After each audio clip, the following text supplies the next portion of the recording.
It's not a bird, it's not a plane, it's Superhero Slate. It's a modern podcast where we talk about everything that's great, like movies, TV, superheroes.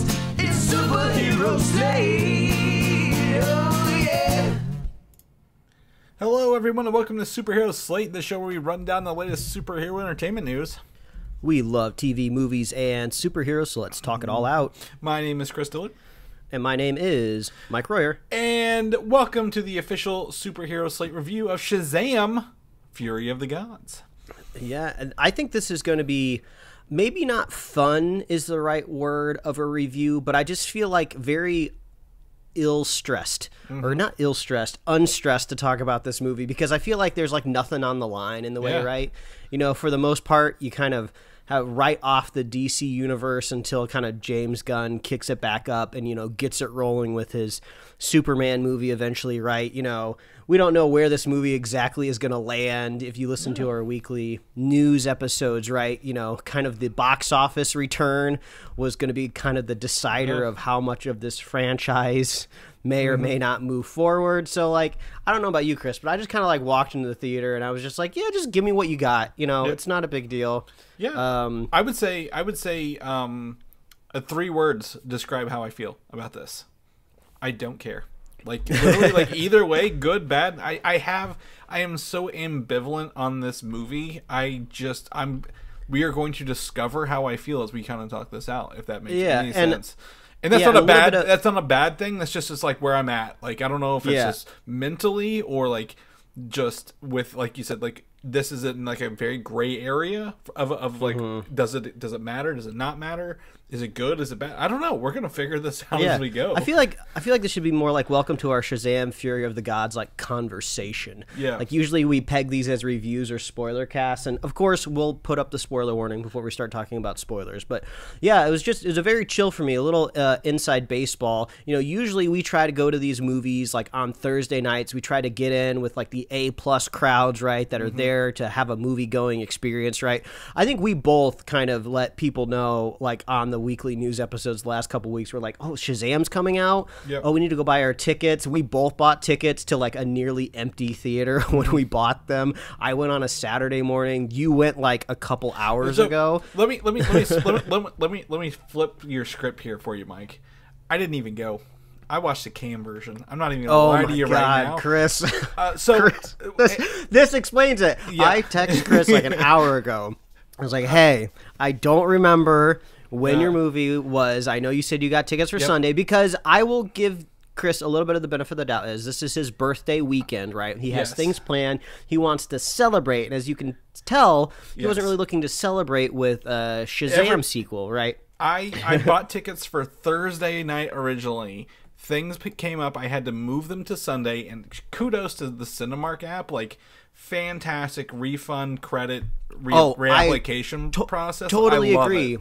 I've had to do that a couple times through Cinemark. A+. And actually, I've really started to enjoy their, like, whatever their movie club is called. I don't know exactly what it's called, but I love getting the discount on the snacks. My tickets, I get, one free a month, and also I don't have to deal with any...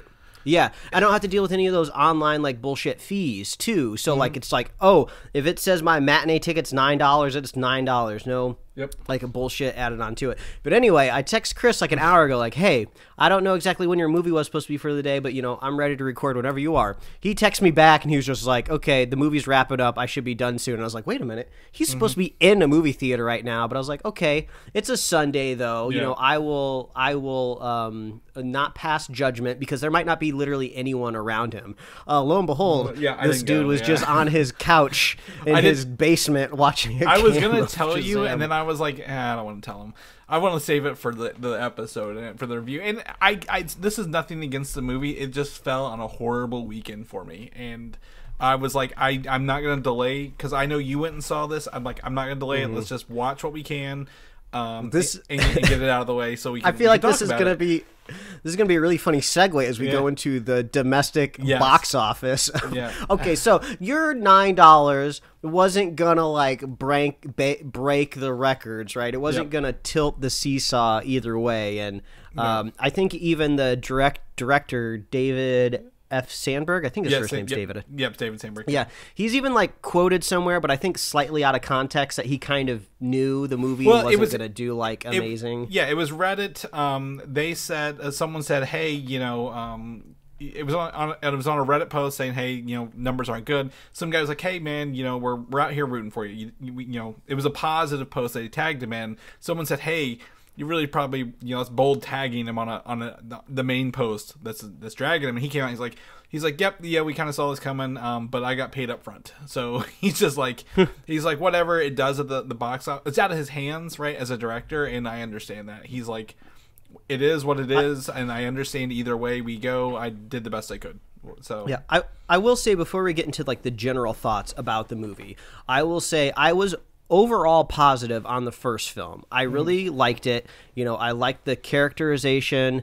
I love the humor. It feels kind of very like early Marvel when it comes to like the quips and the tone, and that's not a bad thing. I feel like Marvel quippiness has kind of become like a descriptor of maybe like bad filmmaking over the years, but I still really like it, and that's what's drawn so many people to the theaters, because they just want to have a good time, right? So I feel like at home almost when I'm watching a Shazam movie. And also big ups to David F. Sandberg. We maybe even brought this up whenever we reviewed Shazam back in the day, but this dude is very online. He is like a millennial who is into social media and YouTube, and even back in his like horror movie making days, always putting behind the scene clips up online. I'm assuming he gets permission from the studios, but even I started following him on Twitter. I thought I already did.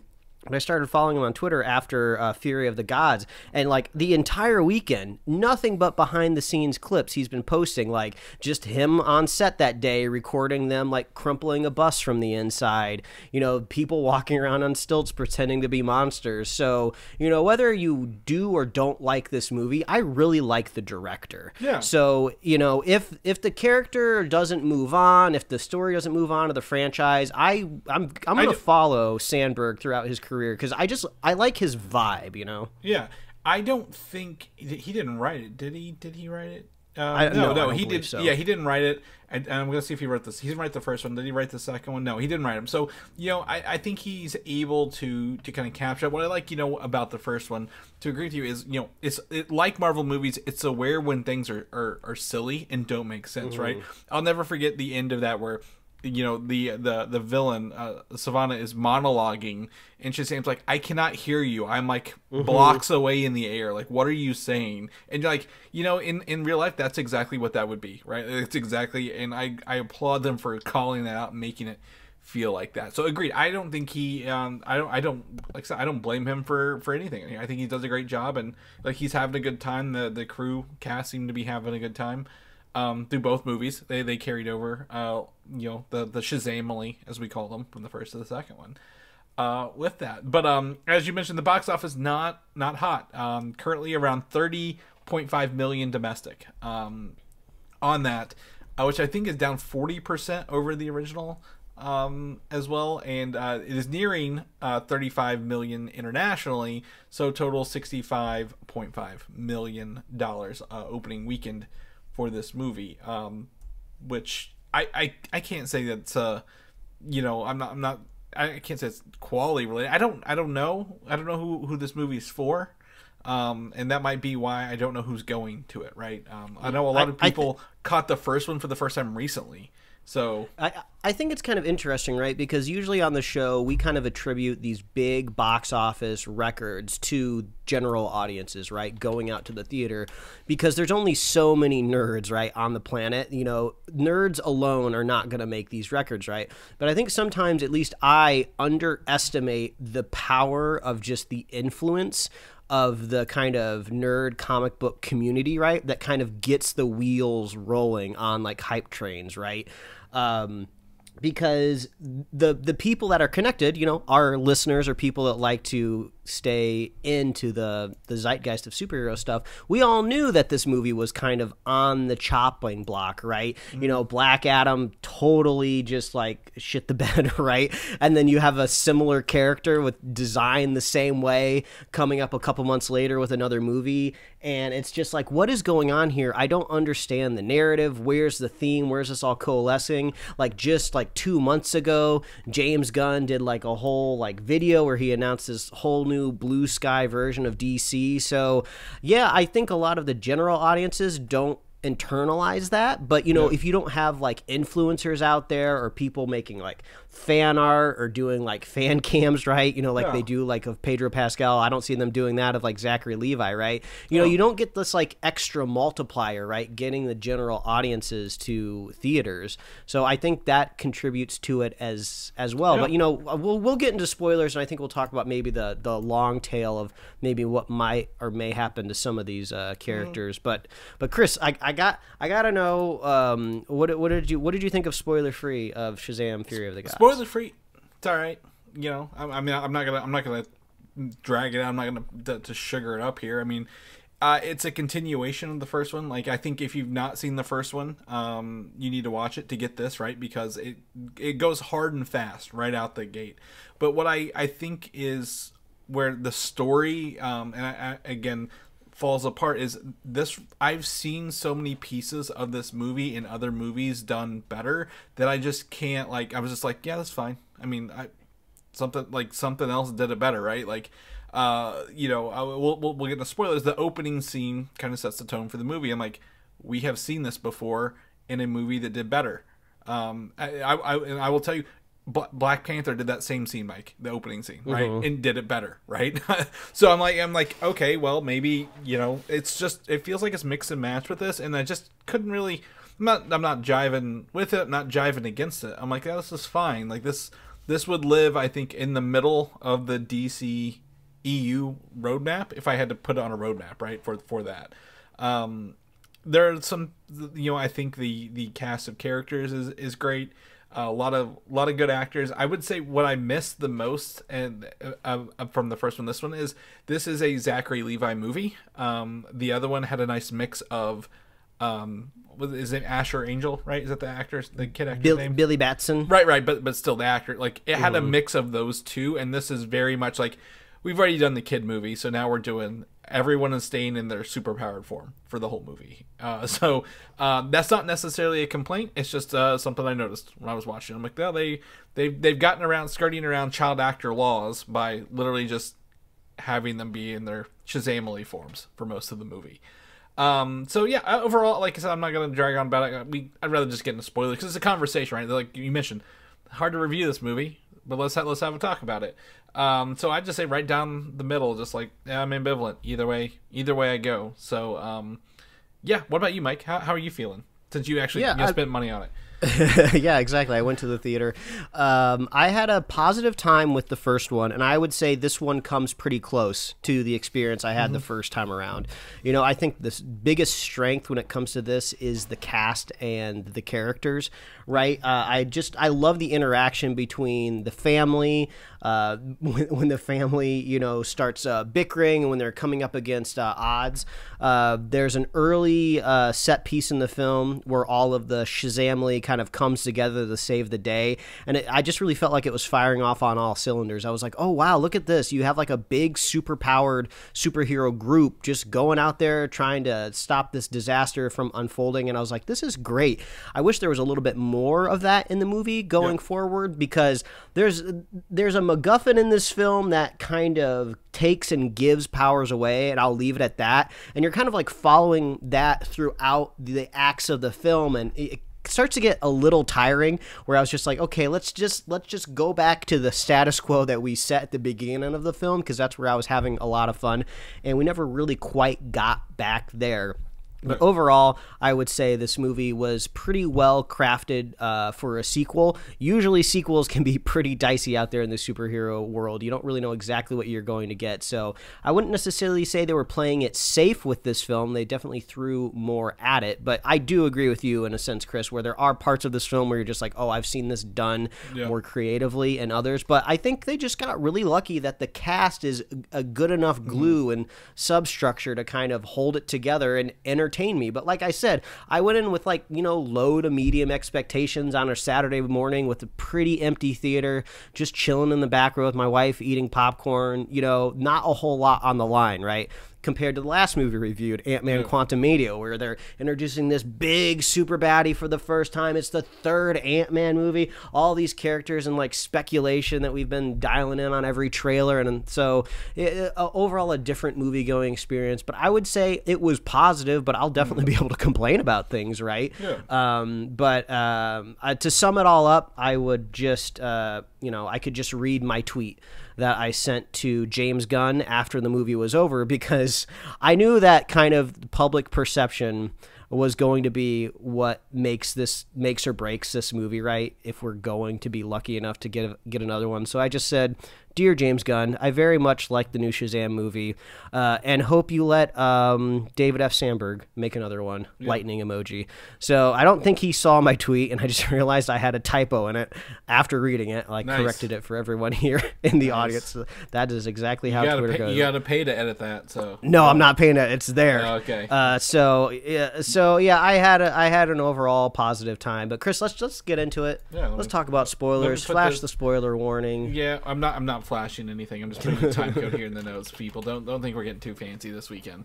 Visually imagine that red siren emoji. That's what I always picture. Yeah. Wii U. So yes, we are now in spoiler territory. It's marked. If you've gone this far back up, I would say, So get into this. Spoilers. Where do you want to start? I'll let you start. I mean, I think I'll just start at what I was talking about before with those the MacGuffin staff, right? I thought it was cool that they did tie it back to the first movie, to this magical artifact that he just kind of offhandedly breaks over his knee. I thought that was kind of clever, the thing that kind of moves the movie forward. That's kind of the crux of everything, right? But it did become a little bit of a pain, like tracking who did and didn't have powers and when they were going to get them back. And I was slightly disappointed at the end of the movie. They didn't get all of their powers back at the same time to like go punch the dragon like simultaneously, right? I know narratively you wanted Billy to do the sacrifice move, but like, come on, give me the Shazamily back. I don't need an Avengers moment. I disagree. I'm glad they actually kind of stuck to that a little bit. I would say, in that regard, the biggest thing is like, hey, I was like, this bold movie. They killed the main kid, right? They've offed him, whatever, and then they're like, actually, that Wonder Woman cameo we faked you out on earlier is real now. So here with Wonder Woman touching the staff, throwing it in the ground, we can resurrect dead people now. And I'm like, well, what can't you do in this universe within the last like 3 minutes? So, sorry to jump ahead to that, but like, I think the staff is just, what can't this motherfucker do? Like, it turned a god to human. Let's just talk about the Wonder Woman thing, because I feel like that might be the end credit scenes or the very end of the movie, right? Maybe the only thing that persists out of this movie, right? If the box office really determines that we're not going to get a third one, right? The public is not going to get butts in seats to see a third Shazam movie.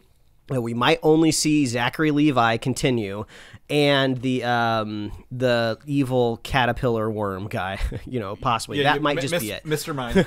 But I thought the Wonder Woman thing was fun. But we'll talk about that. I liked it too, but the Wonder Woman thing for me was a little disappointing in a sense of it was spoiled for me, right? I accidentally stumbled across Fury of the Gods TV spot, I think just when I was watching YouTube, and they show you like within like 4 frames, Gal Gadot is in this movie as Wonder Woman. I was like, come on! I was just 2 days away from seeing this movie, and the TV spot, because they knew, right? That's exactly what TV spots are for. That's the last-ditch effort to be like, this movie is tracking poorly. What are we going to do to get people to buy tickets? I don't care if it's a fun reveal that Gal Gadot's at the very end of this movie. You put her in the goddamn trailer now. I need tickets sold. Well, I don't even if they did that, I still think it felt weird and out of place. Even if they hadn't spoiled it, it felt weird and out of place, right? Oh, like, I agree. She showed up in a pose like I'm like, oh, it's one of those things where the person shows up at the last minute and they just walk in, do a thing, and then walk away. I'm like, God damn. No, I totally agree. I felt out of place. I actually liked the first kind of quote-unquote Wonder Woman moment, because it kind of tied in to the end of the first Shazam movie, where you only get to see like the bottom 3/4 of Superman, and then they're kind of playing with the audience again of just like, oh, he's quote-unquote on a date with Wonder Woman. It ends up actually being a dream, right? But it's just like, oh, they're only showing her from the neck down. This is really, really funny. They're doing the same thing that they did with Superman, but I knew that she was supposed to be in the movie, so I just kept waiting for the camera to pan around and show her face. But maybe that actually worked out even better for me because they put the wizard's head on it. And I thought that moment was really funny for me. I agree. I 100% agree with that. I would say the other weird moment is when the wizard shows up at the end again, and he's all like, he's got the drip. He's got the drip. Regular clothes. You're like, yeah, this is what he looks like on the normal, I bet, like kind of thing. And I'm like, oh, they're looking to save on money for the next movie, right? Like, look, we don't need to get prosthetics or wigs or any makeup for the wizard anymore. He can just show up as he is, and he'll be fine in his normal clothes. I mean, honestly, I think if there was a magically, pun intended, a third movie, I would love to see him still flex wizard powers, right? Yeah. In his just like GQ model, like posing and stuff, you know, like flapping his like little trench coat behind him, shooting magic. That would look sick to me. Yeah. I think it'd be funny. I do think there will be a third movie, Mike. And the only reason I have two reasons behind this, right? Okay. Because this movie has James Gunn and Peter Safran's fingerprints on it. So first is this movie was a Peter Safran production, right? 100%. And you know, my hope would be that it would literally be a Shazam versus Black Adam movie, right? I think that would be interesting. More like the most interesting thing we could do for 3 is that 100%. However, on the other side, James Gunn's fingerprints on this because his wife is in it. They did the two people from Peacemaker, Amelia Harcourt and I forget his name, the guy's name. Meeting. I don't know the handlers. Guy. Yeah, the handlers from Peacemaker, who she was also at the end of Black Adam, right? Last time we saw her in Black Adam, then this, she was. Oh at the end of both of them. She's in that little like prison thing. Yes, absolutely. So I think they could, you know, they maybe didn't announce it. Maybe deals aren't through. Maybe The Rock's, you know, still butthurt, and that's why he won't do fast movies. Maybe he won't do this. I don't know. But like, you know, I think they're trying to push for a third Shazam movie with Black Adam at the end of that. But well, yeah, I mean, if we do drill into that, you know, post-credit scene, right, which I do think it's kind of funny because it's like one of the unforeseen circumstances of the Walking Dead show, right, going on for so long is we all intimately know what Atlanta and Georgia, the surrounding areas, look like, right? Yep. So when they go see him at like an old gas station, like shooting bottles with like little lightning bolts, I'm like, oh, this looks like a location that they shot an episode of like The Walking Dead in, right? Yep. They're just somewhere in like rural Atlanta. So I thought, I was like, he's in Philly. What's he doing out in the middle of nowhere? It kind of reminded me of the back half of Peacemaker, right? Whenever they're out in the woods running from the things. But the exactly. last in the credit scene, I think, is the most, I think, meta / funny is they bring back again the exact same scene from credit scene from Shazam 1 with Dr. Savannah writing on the cell and the little worm Mr. Mind showing up, right? And he's like I've been waiting for 2 years, you know, I'm an old man now, like I'm almost 60. What are we gonna do here? And he's like, I can't walk here very fast. I'm a worm. Like, get over it. And he's like, but first I need to go do one more thing, and scurries off. I'm like, this is exactly like, if they didn't reference that scene before, people would probably be like, well, why did you put that in there ever again? Mm-hmm. So I feel like this was a fun little nod to that. Like, yeah, we know we didn't do anything with Dr. Savannah and the worm, but, you know, here's a small end credit scene to poke fun at it and be very meta. Yeah. And I thought that was kind of, like, this whole movie's meta, right? The kids are making references, movie references and song references throughout the whole thing. So I thought I think it's Captain Marvel references, Avengers references directly in the movie. Absolutely. But I mean, they do name drop the Justice Society, which correct me if I'm wrong, that's the same society that's in Black Adam, right? That's Hawkman. Yeah, that's that one. Yep. Okay, gotcha. So, you know, that was kind of the only positive thing that, you know, we hear people talk about with Black Adam, right? So that could still come to fruition, right? Like, I think there's much higher chance that the character of Shazam, Zachary Levi, continues more than them possibly getting a third movie, right? Because then at least, you know, you don't have to admit failure, right? You know, you still created a character that persists out of the franchise, and you could even like do some mental gymnastics and say like, oh well, even like Marvel's done that, you know, stop like a run of like movie franchise, but keep, you know, the character going. So I would think that is a high possibility. But overall, when it comes to just DC in general, like I know Marvel is moving towards like this kind of multiversal incursion where things could possibly reset. But I would say the exact same thing is on the table for DC, you know, at some point in time, right? You know, a lot of these like fractured Elseworlds will get explained, maybe possibly in the Flash movie coming up or something. So if we are definitively now saying that Shazam exists kind of in the Peacemaker universe, right? The Peacemaker universe we know is continuing on, so does that mean James Gunn's Superman is more likely to live in the Peacemaker universe? I don't know. Well, that's hard because they've already name dropped Superman, right? Well, they even put Henry Cavill in Black Adam, which had Waller and Amelia Harcourt in it. Like they in that Justice Society, right? Superman was in this. "Quote unquote" Superman was at the beginning of this one, so it's hard. It's very hard to say at this point. Like, what will this work? But you know, as you know, if the universe comes together, like, you know, the one of the more contrived story points in this that I really didn't care for is that he thinks that this family that he took forever last movie to accept and come to love is going to kick him out when he turns 18. Yeah, and I was like, we just went through this. You know, the whole point, at one point my wife was like, he's going to call her mom. I'm like, yeah, I know, because she shook her head disappointingly or sadly at the beginning of the movie to one. I'm like, there's a lot of setup and payoff, but like I didn't feel like his worries were actually really worries in this movie. It just kind of jumped into it and went. I'm like, all right, I'll believe him. It's fine, but like you didn't earn it. Like you're just telling me these things. I appreciate the storyline, and actually I thought it was a fresh take, right? Because we've seen so many like origin stories of heroes and their like depressing childhood, right? And I feel like Billy Batson is really the only one that's leaned into what's it like not to be an orphan, but to also try to find that family as a kid, because we always see these heroes when they grow up and they're adults and they've already gone through all of that trauma, right? So I like kind of like, we were still in it.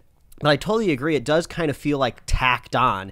Like it happens at the very beginning of the movie, aging out. They touch on it briefly with one scene, and then again at the very end. It just felt like the internal conflict was really more about trying to keep the siblings together, not about him aging out. And then also, I couldn't... This is the weird thing about like adapting a comic book, right? You can keep Billy Batson a kid forever in the comics, but eventually the actor grows up, and I was like, oh crap, this kid in the movie is almost 18, and I'm sure the actor is much older than that, right? But I was like, well, what's going to happen if they make a third one? He's going to be like 21, and is he going to start looking like, did he have to morph his face to look like a young Zachary Levi, or are we just assuming Shazam is not him grown up? It's just like an alternate look of a god or something. So I will tell you, there's a comic book James Gunn was reading. Kingdom Come is you know, right? You've heard of this comic book, right? Mm-hmm. Yes. In that, one of the villains keeps an adult Shazam with him. And come to find out, it's not really Shazam. It's just Billy Batson grown up, and he looks like Shazam. So it is them growing up. And I will say, in this movie, it kind of proves that because his older sister is the only character to not get a different actress. And I was like, it's like, okay, that's fine. And it is kind of funny because, like, they do have to kind of cleverly, like, pivot the story around, okay, the parents are watching news broadcasts, right? Mm-hmm. And they can't recognize their daughter right there on the screen in uniform. One. Yeah, the exact identical one. So they pretty much had to learn in this movie that their kids were superheroes, because there's no way they could keep that thread into another movie. Yeah. So I looked it up because I forgot. The first movie said he was 14. He didn't act like I felt like he was much older, right? Like Hollywood 14, which feels like 17. And if the franchise did go forward, Zachary Levi is going to have to tone it down a little bit, because Billy Batson's 17, but Zachary Levi in this movie is acting like he's still 14 or 13. So, like, I'm not seeing a lot of the overlap there. It's almost like he regresses as he gets older. Well, he kept the Shazam 1 act with, but I don't know. We didn't get any growth of the character, right? Like, is he just like I would say the one thing, we didn't get any Ash or Angel, Billy Batson, like 4 scenes total, right, of him in this movie. I'm like, I was like, oh, that's kind of rough. But his brother, was in his human form more, and that was interesting. His brother's hilarious. He's a scene stealer for sure. So I was actually happy whenever he was depowered, because I was like, I love his like bumbling, just silliness. When he gets, I think the one of the single funniest things in the movie is when he gets thrown in the cell with like the wizard, and he was like, things were okay until, I don't remember the exact line, but like things were like bad, but they've got worse, like, and he points at him like, when you got here. I don't remember exactly how the line was, but it was really fucking funny. Yeah. And so I love that portrayal of the kid. It was just hilarious. So that goes around to like a positive thing is I really like this cast, but I will go ahead and say the 3 villains of the movie I could do without them. I mean, I feel like you could I don't think Helen Mirren is exactly flexing, any sort of like acting chops, and I don't think she needs to like in this movie necessarily. Yeah, for like the one, like all of them are very, I would say, well, maybe the girls not, but like they're all very one-sided portrayals of like, kind of like how I imagine a villain in a Wonder Woman movie would be, right? Like these power people, like Helen Mirren's like, oh, I'm the oldest sister, I'm going to do the charge, and like obviously the middle one, Lucy Liu's going to betray everybody. We can all see this coming. But it was funny when she was reading off the letter from Steve the Pin, one of the funniest additions to this universe. Great. Where he's just literally writing out everything they say, even like the side comments, because he doesn't know not to write those. Her reading that letter was pretty entertaining. I'm like, I know she's reading off a piece of paper, but it was still pretty funny to hear just like keep her regality while reading that. And I was like, that's pretty good. Lucy Liu, not so much. Didn't really bring a whole lot to the table. I'm gonna be honest with you, as the middle sister, I guess, the one who sows chaos. And I was like, this is chaos. Chaos is the ability from the Umbrella Academy, sister, where she whispers things in your ear and you have to do them. Or say them. I guess I mean, they didn't really feel overall that menacing, just because it was kind of hard for me to determine the stakes of everything, right?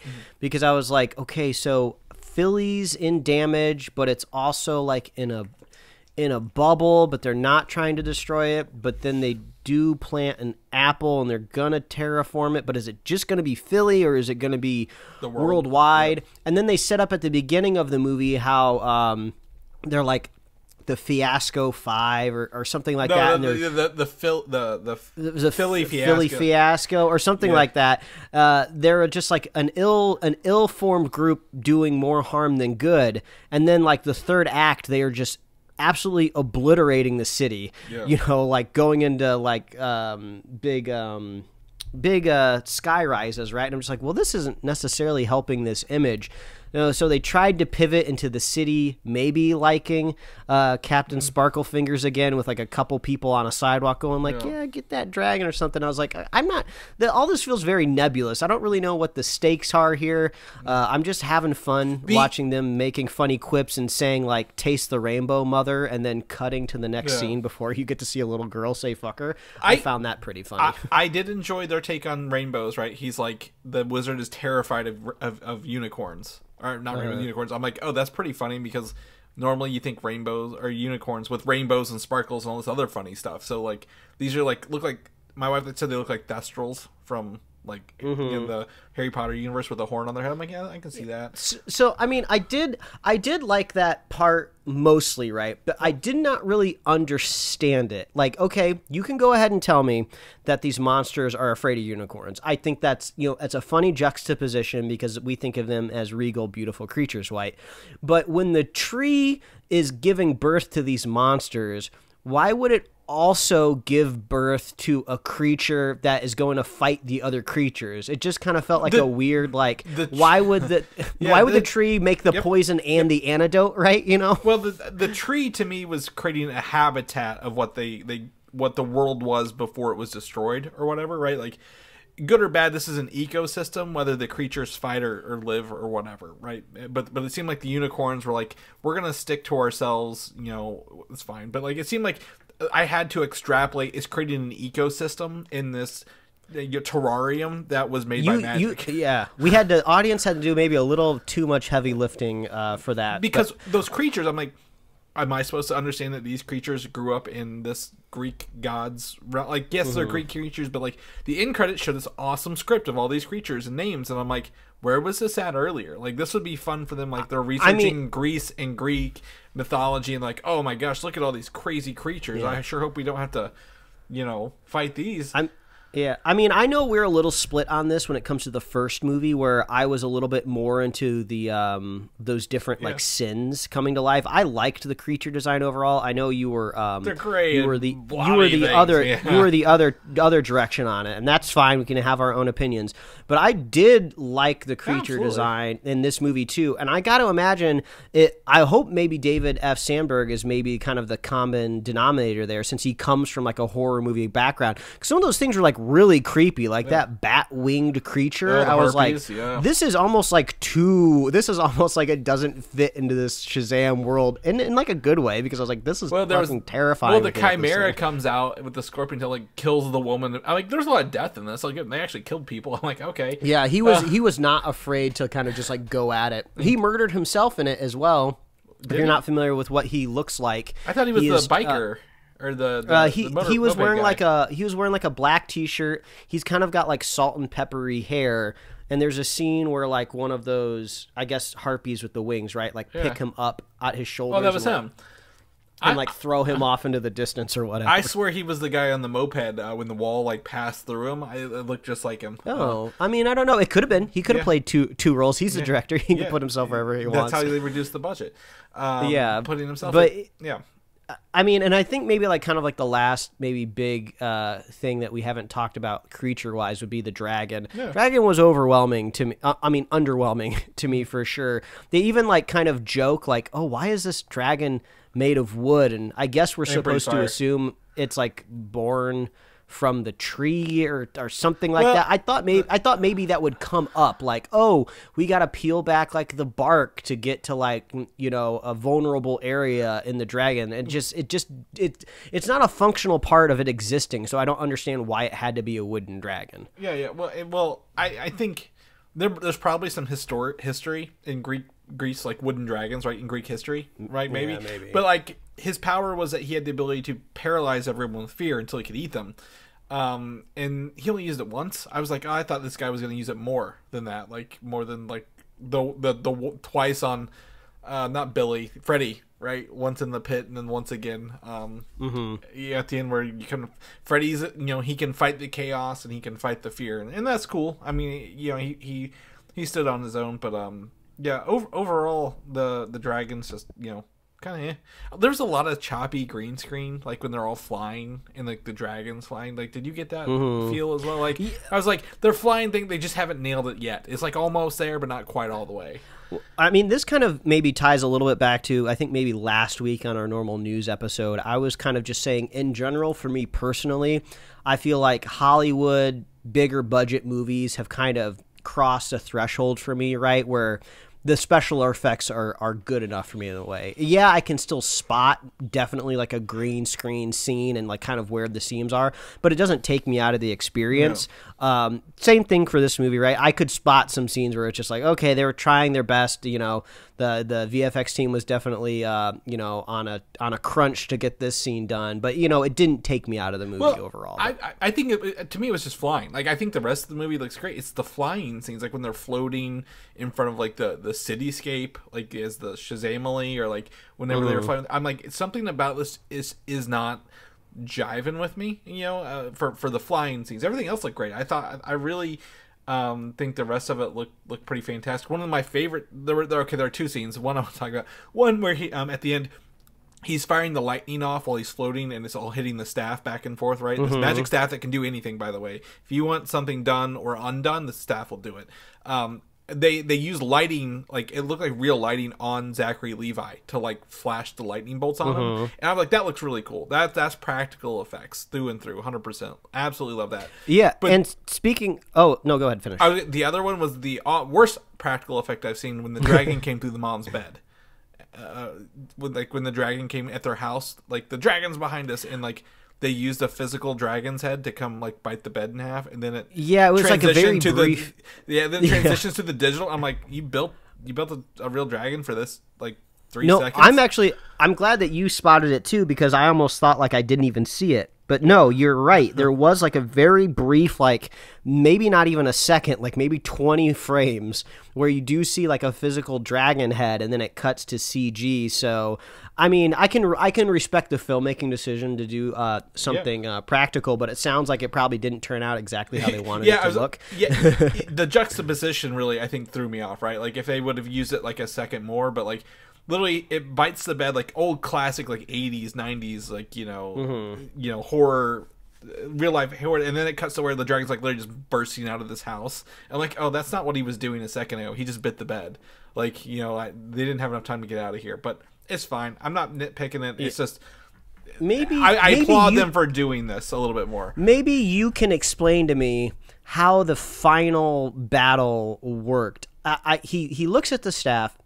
And he says, oh, it's like a battery. I'm going to like overload it. Yep. But it wasn't really clear to me exactly what was going on. So he was like shooting lightning at the dome, and it was kind of like reflecting back and sometimes hitting the staff, but sometimes not. And then the fire would like breathe like blue fire on it, and then it would go into the staff, but sometimes it looked like it wasn't. So like it just wasn't clear. I guess what he was trying to do was charge the staff up enough to where he could finally hit the dragon with it and it would actually kill it. I was like, I don't like this. Whatever this is not clever to me. So how he did it, 100%, you're right. You have to overcharge the staff, and that's why he yelled Shazam at the end, right, to get that final lightning bolt on it, and like when the dragon and the tree hit and all blew up together. But what I think was earlier on when he first hit the dome, he used lightning and it reflected back to the building, right? And this is a reflection. He did it so she wouldn't see what he was doing. I think if he just sat there and charged it up, he wouldn't be able to hit the timing right to blow them up at the same time. And it's not explained very well, but that's 100% what it was. When and I feel like too, even if you got like 5 or a dozen of the best filmmakers that ever existed in a room to figure out, well, how do we make this visually like work? I think the idea itself is just like flawed, right? I think there just should have been a more clever way, and that's kind of like one of my icks, right? One of my pet peeves when it comes to a movie. Like what's gonna be your final triumphant moment that your character achieves to win over the bad guy? Is it going to be a mental block that they get over and finally push past in order to defeat the villain? Is it going to be a clever trick? And to me, the trick was just not clever enough. So that was a little unfortunate to me. But it is funny. It is interesting that we've been, talking about this movie for about, 40 minutes now. But overall, I still had a good time, right? I think just at its core, the character and the family dynamics still work for me, even though there was some things that we just didn't jive with too much. And I was almost worried, Chris, that you were going to go the totally opposite direction, because I know that you were just kind of like very meh on the first one for the most part. It didn't really offend your sensibilities in any way. I think they're both the same. I think that it's both the same to me. Like I think how you feel about the first one is kind of how you're going to feel here, right? And that is pretty funny, because that's exactly what I said as well. But I was just like, ooh, if This definitely, I would say, is not going in the right direction, maybe to convince somebody that was, meh on it. But it seems like consistency through and through for the first and second Shazam movie. I would go and buy tickets for a third one. It seems like you're a little bit more optimistic that there might be a third one. I think me a little less so. If they do a third one, it has to be something, with stakes. By the end of this, like I was like, oh, if they kill him, or there's something different, like maybe he maybe you come to find out he is reborn in like a Valhalla state or something like that, like another god's world, like he's reborn. Yeah, would have been great, but they didn't leave him dead. They were like, anything can be brought back to life. Nothing is permanent in this world, and I'm like, oh, that kind of sucks. Or I thought maybe the kind of the double-edged sword of maybe him coming back to life, as he could never go back to being Billy Batson. He would be stuck as the Shazam character, and that would maybe kind of be a clever way to, like, don't need 2 actors anymore for the character. You just need one, kind of simplify the role a bit. Yeah. But yeah, we didn't talk too much about the Wonder Woman scene at the very end. For behind this, there was some behind the scene pictures where the body double who did the dream sequence was there filming that scene, and some people thought maybe they deep faked her, which that was not the case. It was just they were shooting coverage. Well, they only used the body double for the other one. David Sandberg said he directed her remotely for that scene. It was a little bit of both, because they had to shoot the whole family, and they needed basically somebody to stand in as Wonder Woman. Yeah, and so they had that same actress come in. He did say that was in the script from day one, so that was good to know. Like, that wasn't. It feels like an add-on, but according to him, it wasn't. But you know what? I mean, I don't want to say I hate to do this, because the marketplace out there is competitive, so you have to compete with the other superhero franchise. You know what Marvel would have done? Wonder Woman would have been in this movie at the very first act, right? She would have, either been delivering exposition, or she would have helped the heroes move along, or it would have been kind of like, maybe like an Iron Man, Spider-Man Homecoming situation where, Tony Stark's not in the whole movie, but he's in parts of it, right? That's what a real synergized, like, franchise cinematic universe would have done, not just throw her in at the very end. Well, essentially, she is full of knowledge and information about this world, these god worlds, right? Absolutely. Instead, they got Steve, the pen who doesn't talk, to do all the exposition for us. But again, Marvel would have literally paid an actor to come in and be like, no, we need who knows this? We need to find a door to Wonder Woman and use a door the door thing was weird. Is that new? Was the door thing new? No, I think if I remember right, there was something like that in the last. I love Monsters movie. Inc., but like this was a little too far for me. Yeah, there was something like that in the last movie. But yeah, no, if this would have been a Marvel movie, Wonder Woman would have been in the movie, and they could have put her on the poster, right? It would have been a whole thing. There would have been at least a brief action sequence where Wonder Woman and Shazam are punching people back and forth, right? That would have been what sold your movie and got the box office going. But they're passing the lightning bolt back and forth, because obviously she's the daughter of Zeus. She reflects it with her shield, or catches the lightning with her lasso, and then it's a lightning charged lasso. But I get it though, right? Yeah. This could have been the first draft of the script, right? Yeah. And but. Well, it's like a no-brainer. We're bringing in these other, gods, but, they were like, hey, producers getting away. Your budget is not going to afford Gal Gadot. I don't care what you want. Your budget is not going to afford it. So. Yeah, or they're just like, oh, it's still in talks with, Patty Jenkins. We don't know how this is going to go. It's going to be best if you just kind of leave it tacked on. So there could have been, avenues where that could have happened. So I won't put that wholly on the people that created the movie. Yeah. But, yeah, overall, like I said, it's fine. Like I'm not offended either way. If you're into it, that's cool. If not, that's cool. There's some things I think it could have improved to help build the story a little better, or at least been more unique, or taken those things it was copying and done better. But overall, not really too upset. But for people who don't know, the beginning of this movie, these two warrior dressed people walk in and steal this magic sword and walk out with it, right? Like killing everybody. I'm like, that's exactly what they did in Black Panther. It's exactly what he did. He's like, I want this. And that's what these two people did. I'm like, oh, this is very similar all around. Yeah, also though, I would say it's not necessarily an original take on it either, because villains break into museums all the time in movies, right? Mm-hmm. In Black Panther, it makes story sense, right? It has cultural significance, and it also has you're also kind of doing the you're kind of skewering real life as well, because oh no, this also happens in the world that I live in, and I'm just in a movie theater watching it where you stake artifacts where so you empathize with the character too. But I'm like, who are these people? Okay, and they're just turning people in the sand. Can I ask you one question? Mm-hmm. This movie supposedly takes place 4 years after the first one, right? Almost 3.5, 4 years, right? Yeah, I guess somewhere in that. What took them so long to get to Earth to find the staff? Yeah, I feel like with this a scene we really needed, right, was start the movie right at the scene where he breaks the staff, right? Because then you're just like, wait, whoa, this is kind of cool. This is the movie that I just theoretically just finished watching, right? And then he breaks it, and then cut from there to this magical world. And like, you know, our villains are just like, you know, kind of wasting away or just like bored out of their mind or, you know, just laying in a throne room. And then all of a sudden they see the shield maybe start to slowly weaken or crack or start to flake off or something. And then, okay. I'd go even less, you know, in your face about it. I would say like the sisters are bickering, right? Because they always bickered.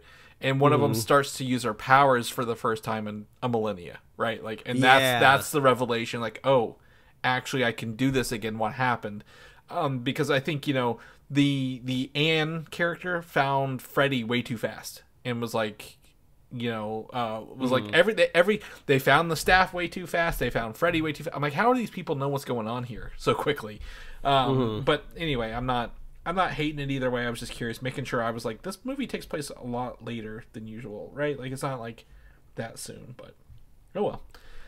Anyway, Mike, we got another episode to do. We got our regular scheduled news episode, but if people know what you're up to, what you're doing, where can find you at, buddy?